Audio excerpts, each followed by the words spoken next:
తర్వాత కుమారుని కన్న తర్వాత కూడా తన కుమారుణ్ణి దేవుని కొరకు ప్రతిష్ఠ చేయటానికి, దేవుని యొక్క సన్నిధిలో పెంచటానికి, దేవునికి ఇవ్వటానికి కుమారుణ్ణి ఆమె తయారు చేసింది. దేవుని కొరకు ఆమె తయారు చేసింది. దేవుని బిడ్డలారా, మీరు అనుకోవచ్చు, ఏంటండి మా పిల్లలందరినీ సేవకి ఇవ్వమంటారా? కేవలం సేవ కొరకు కాదు. నీవు ఒక తల్లిగా దేవుని కొరకు నీ యొక్క కుమారుణ్ణే కానీ నీ కుమార్తెనే కానీ పెంచినట్లయితే ఆ బిడ్డ ఖచ్చితంగా సక్సెస్ఫుల్, ఎంతో ఫలభరితమైనటువంటి జీవితాన్ని అనుభవిస్తుంది. ప్రైజ్ ది లార్డ్, హల్లెలూయా. కేవలము బైబిల్ పట్టుకుని సేవ చేయటానికే కాదు, నీకు పుట్టినటువంటి కుమారుడే గాని కుమార్తె గాని దేవుని కొరకు పెంచేటటువంటి తల్లిగా నీవు ఉండాలి. ఆ బిడ్డ యొక్క జీవితంలో దేవుని యొక్క ఉద్దేశం ఏంటో అప్పుడు అది నెరవేర్చబడుతుంది. ఈ తల్లి కుమారుని కొరకు మరి ఎంతగానో దుఃఖించి మరి అన్నము కూడా తినకుండా ఆమె ప్రార్థన చేసింది. పట్టుదలగా ప్రార్థన చేసినప్పుడు దేవుడు ఆమె యొక్క మొర విన్నాడు, కుమారుణ్ణి ఇచ్చాడు. కుమారుణ్ణి ఇచ్చిన తరువాత ఆమె ఏ విధంగా కుమారుణ్ణి పెంచింది అని అంటే మనం చూసినట్లయితే 23వ వచనం నుండి చూడండి. ఆమె పెనిమిటి అయిన ఎల్కానా, నీ దృష్టికి ఏది మంచిదో అది చేయుము, నీవు వానికి పాలు మాన్పించు వరకు నిలిచి ఉండుము, యెహోవా తన వాక్యమును స్థిరపరచునుగాక అని ఆమెతో అనెను. తన కుమారుణ్ణి దేవుని కొరకు పెంచడానికి ఇక ఆమె పండుగలకు పబ్బాలకు వెళ్లకుండా ఇంటిలోనే ఆమె ప్రతిష్ఠించుకొని ఉంది. ఇంటిలో ఆమె నిలిచి ఉంది. ఎందుకంటే తన కుమారుణ్ణి దేవుని కొరకు పెంచటానికి. ప్రైజ్ ది లార్డ్, హల్లెలూయా. మనం చూడండి, ఎక్కడైనా పార్టీలన్నా కూడా, ఎక్కడైనా ఫంక్షన్లన్నా, పిల్లలు వచ్చినా రాకపోయినా మనం తయారైపోతాం కదా. నీ పిల్లల కొరకు ఏదైనా నువ్వు సాక్రిఫైస్ చేయటానికి నీవు సిద్ధంగా ఉండాలి. దేవుని కొరకు వాళ్ళని పెంచటానికి, పరిశుద్ధ మార్గంలో వాళ్ళని పెంచటానికి, దేవుని ఎదుట వాళ్ళు ప్రతిష్ఠితులుగా ఉండటానికి, జీవిత కాలము కూడా వారు దేవునికి ప్రతిష్ఠితులుగా ఉండడానికి, లోకానుసారమైనటువంటి ఇహలోక మాలిన్యము వారికి అంటకుండా దేవుని కొరకు పెరిగేటటువంటి బిడ్డలుగా వారిని పెంచటానికి గాను నీవు ఎంతో త్యాగము చేయవలసిన అవసరము ఉంటుంది. కాబట్టి వీళ్ళందరూ పండుగకు వెళుతూ ఉంటే ఆమె మాత్రం ఇంట్లోనే ఉంది. ఎందుకు? తన కుమారుణ్ణి సిద్ధం చేయటానికి.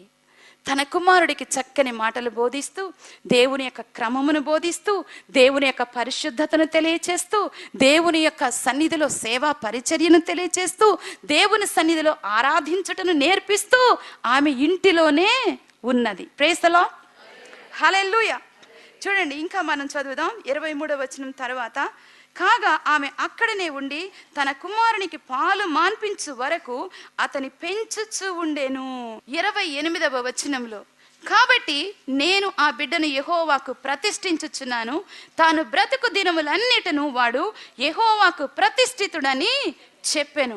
అప్పుడు వాడు యెహోవాకు అక్కడనే మ్రొక్కెను. ప్రైజ్ ది లార్డ్, హల్లెలూయా, హల్లెలూయా. ఆమె ఏ విధంగా పెంచుతుంది అని అంటే, తన జీవిత కాలము దేవునికి ప్రతిష్ఠితుడిగా ఉండడానికి ఆమె పెంచుతుంది. దేవుని యొక్క పరిశుద్ధత ఏంటి, దేవుని యొక్క మార్గం ఏంటి, దేవునిలో జీవించటం అంటే ఏంటి, అసలు దేవుని బిడ్డలైనటువంటి వారు ఎట్లా జీవించాలి. దేవుని బిడ్డలారా, నిజంగా తల్లులారా, మనం ఎంత సమయము దేవుని విషయాలు మన బిడ్డలకు తెలియచేయటానికి మనము స్పెండ్ చేయగలుగుతూ ఉన్నాం, స్పేర్ చేయగలుగుతూ ఉన్నాం. ఆలోచించండి, ఆలోచించండి, ప్రాక్టికల్గా ఆలోచించండి. ఎంత సమయము మన బిడ్డల దగ్గర గడుపుతున్నాం మొదటిదైతే. రెండవది, దేవుని కొరకు వాళ్ళను పెంచటానికి, ఇహలోక మాలిన్యము అంటకుండా, ఈ లోక సంబంధమైనటువంటి పాపము, ఇహలోక సంబంధమైన అపరిశుద్ధత, వీటన్నిటిలో నుంచి కూడా మరి వాళ్ళు తప్పించబడేటట్లుగా ఏ విధముగా వారితో మనం మాట్లాడగలుగుతున్నాం, ఏ విధంగా వారిని మనము పెంచగలుగుతున్నాం. ఈ బాధ్యత ఎవరిది? ఈ బాధ్యత తల్లిదే. దేవుడు నీకు గొప్ప స్థానాన్ని ఇచ్చాడు, అద్భుతమైనటువంటి స్థానాన్ని ఇచ్చాడు. ఆ స్థానములో నీవు నిలవబడి నీ పని, నీ బాధ్యత నీవు చక్కగా నిర్వర్తించుకోవాలని దేవుడు మాట్లాడుతూ ఉన్నాడు. చూడండి, మరలా ఇంకొకసారి చూద్దాం. నేను ఆ బిడ్డను యెహోవాకు ప్రతిష్ఠించుచున్నాను. కాబట్టి ప్రతిష్ఠించటానికి గాను మరి ఆ బిడ్డను అన్ని విధాల ఆమె పెంచింది.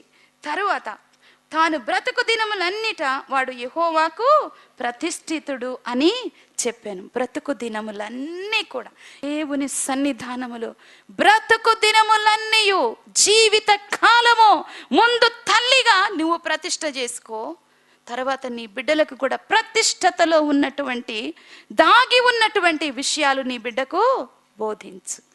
తల్లి చెప్తా ఉంటే అన్ని వింటున్నాడండి. చిన్ని సమూయేలు పాలు మాన్పించినాడు, చిన్న బిడ్డ అనుకోండి. అయితే తల్లి ఏం చెప్తుందో అన్ని మాటలు జాగ్రత్తగా వింటున్నాడు.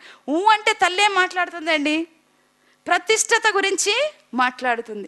ఇంకా ఏమంటుంది? బ్రతుకు దినాలు అంటుంది. బాబోయ్, నాకు చాలా టెండర్ పెట్టేసింది మా మమ్మీ. ఏదో కొంతకాలానికి ఉండమంటే ఉండగలను, కానీ జీవితకాలం ఉండాలంటే నా వల్ల ఎట్లా అవుతుందబ్బా అని అనుకోవటం లేదు. తల్లి మాట్లాడే ప్రతి మాటకు తన హృదయంలో టిక్కు కొట్టుకుంటున్నాడు. ఎస్, దీనికి నేను లోబడుచున్నాను. ఆ విధంగా బిడ్డ తయారయ్యాడంటే ఎవరండి? పెంచి పెద్ద చేసింది తల్లి. నేర్పించింది ఎవరండి? తల్లి.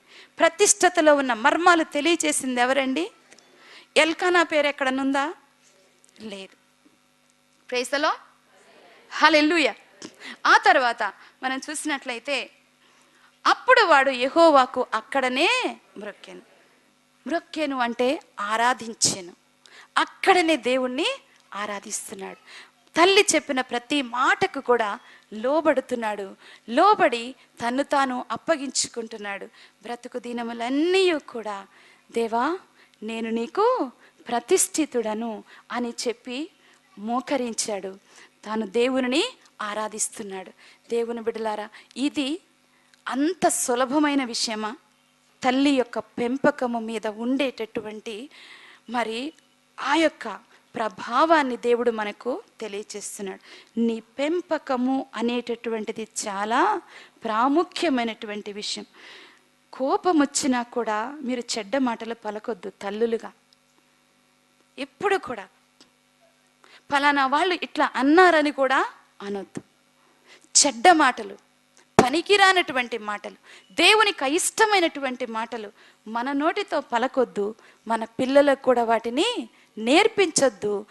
పలకకుండా నీవు జాగ్రత్త తీసుకోవాలి.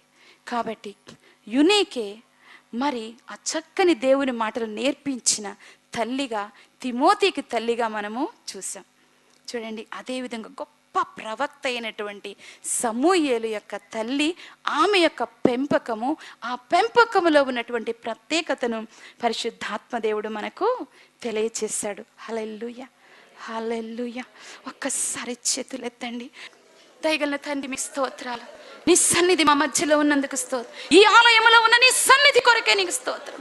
తల్లుల హృదయంలో ఉన్న ప్రతి గాయము కట్టబడాలి. వారి బిడ్డల జీవితంలో తండ్రి నూతనమైన ఉదయము ఉదయించాలి. ప్రభువా, నూతన కార్యము జరగాలి. నీవు చేస్తున్నందుకు వందనాలు చెల్లిస్తూ యేసయ్య పరిశుద్ధ నామంలో అడిగి వేడుకొనుచున్నాం తండ్రి. ఆమేన్, ఆమేన్. జీవవాక్యము అను ఈ కార్యక్రమంను వీక్షించిన మీ అందరికీ మా హృదయపూర్వక ధన్యవాదములు. ఈ కార్యక్రమం ద్వారా మీరు పొందిన ఆత్మీయ మేలులను మరియు సలహాలను మాతో పంచుకోగలరు. మీ ప్రార్థన అవసరతల కొరకు మమ్మను సంప్రదించగలరు. మా address Bethany house of prayer, plot number 329, house number 36-148, defence colony, Sainikpuri, Secunderabad 500094. మా ఫోన్ నంబర్స్ 04027114440 మరియు 9848525455.